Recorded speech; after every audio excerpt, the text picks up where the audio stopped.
followed by Honorable Abdul Haro. Thank you. Thank you very much, Honorable Speaker.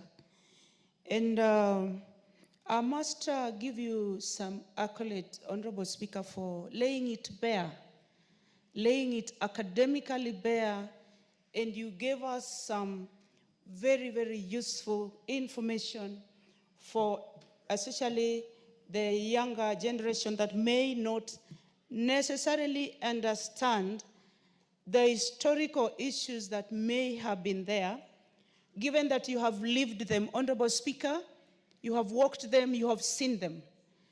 And I quietly sat down, looking at you with admiration and drawing from the wisdom of the knowledge and experience that you have on this matter.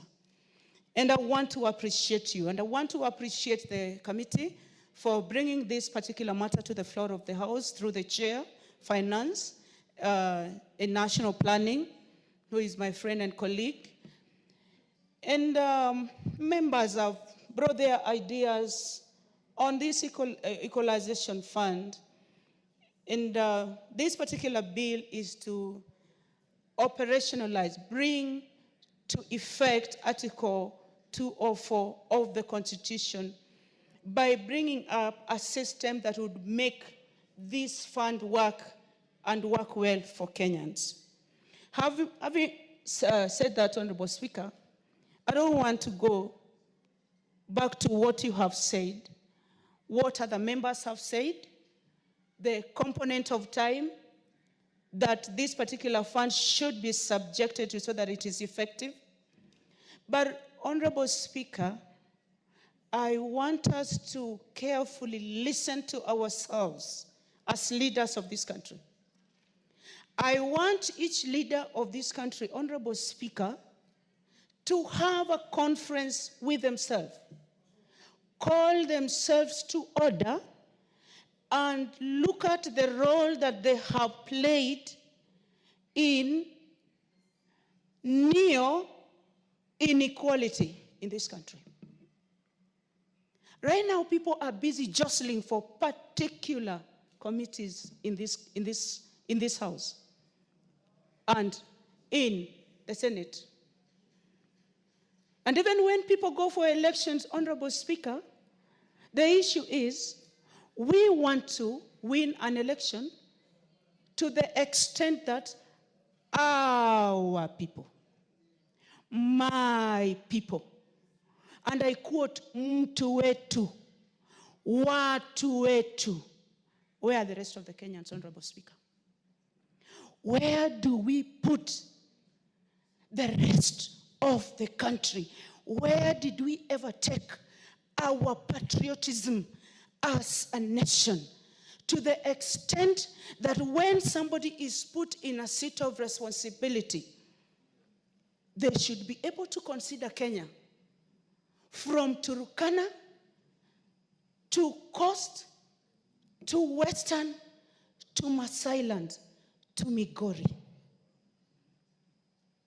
We have historical injustices that this particular fund was supposed to have addressed, Honorable Speaker.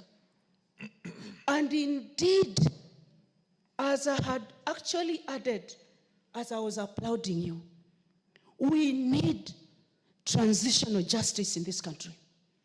By way of development, by way of addressing political issues and socio-economic issues. Honorable Speaker, we have the Constituency Development Fund that is given equally, distributed equally across the country to the 290 constituencies, Honorable Speaker. What does CDF do in this country? Can't it even address the very basic issues? It is in this very House, Honorable Speaker, that we have members who don't even use that Constituency Development Fund well. I stand to be guided and I stand to be corrected. But these are some of the causes of injustices, economic injustices in this country. Honorable Speaker, we have 47 constituencies where money goes in equal measure.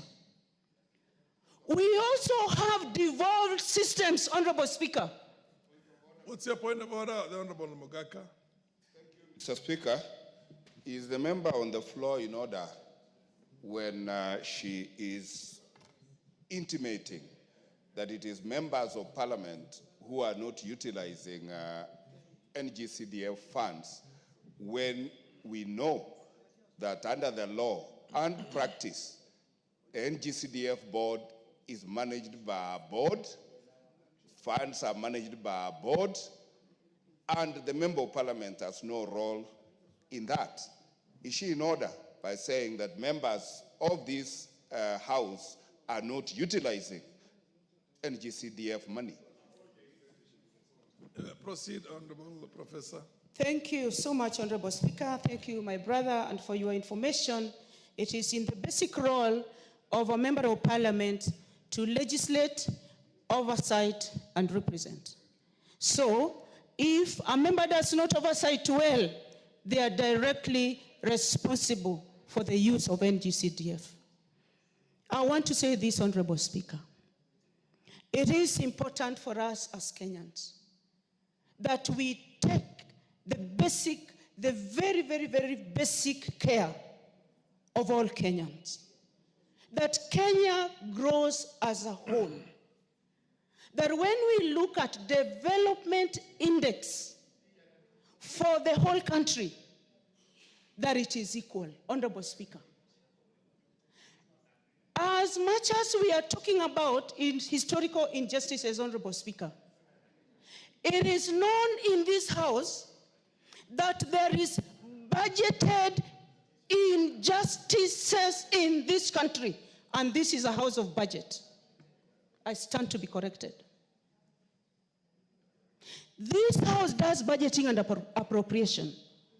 And you find one single constituency getting most of the funds that is meant for the development of the roads in this country, Honorable Speaker.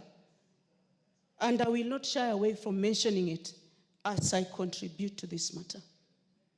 We have ourselves as leadership, both in the executive, both in the judiciary, and in our parliamentary system, Honorable Speaker, to blame. It is high time, as Kenyans, we became patriotic. It is high time we took our responsibility seriously, Honorable Speaker. It is high time as leadership of this country that we took seriously the issue of education of this country. We are talking of water, we are talking of roads, we are talking of electricity. What about education of marginalized communities? What about education of the disadvantaged communities? What about provision of basic health care to women of this country who still have to do so many kilometers to go and deliver children despite devolved systems of government and the devolution of the healthcare system? Honorable Speaker, I want to say this. There have been historical injustices. But apart from what was envisaged in the Constitution 2010, development has been skewed to political loyalty to some extent. To the extent that what has been considered opposition areas have not been equally developed. These are also injustices, Honorable Speaker. And as much as we are busy saying that we should stick to what was envisaged, I also intend to bring amendments to the effect that we need to have this particular board identify. You rightfully said that it was intended for initial, was it an initial 14 counties? then it was extended. But I have parts in Rangwe constituency, Honorable Speaker, that do not have electricity up to today. I have many parts in Rangwe constituency where the road coverage is not as the residents and the electorate would want, Honorable Speaker. Honorable Speaker, we still need health care improved in my constituency. Honorable Speaker, I still have some schools that still require money from the Ministry of Education other than the CDF, NG-CDF. Honorable Speaker, this is what I'm trying to say, if you allow me, that we need to rethink our value systems as spelled out in the Constitution of Kenya 2010. We need to rethink